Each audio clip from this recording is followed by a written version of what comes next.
ডাইনে বামের কথা বলে লাভ নাই। যাকে যা দিছেন কি জন্য দিছেন?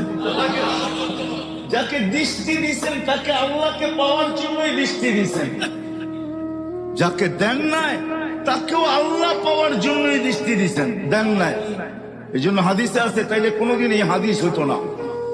মান আখাযা কারিমাতাইহি সুম্মা সাবারা আলাইহি, আল্লাহ বলে যার দুই চক্ষু আমি দৃষ্টি দেই নাই সে সবর করলো, তো আল্লাহ বলে ওয়াজাবা লাহুল জান্নাহ, আমি জান্নাত তার জন্য অবধারিত করছি, অবধারিত। কেউ না গেলেও সে যাবে।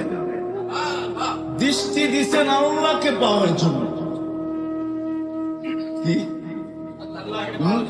উদাহরণ দিব? যদি আল্লাহ পাওয়ার যদি না উদ্দেশ্য না হইতো তাহলে এই হাদিস কোনোদিন আসতো না। মা বাবাকে সদয় দৃষ্টিতে দেখলে কবুল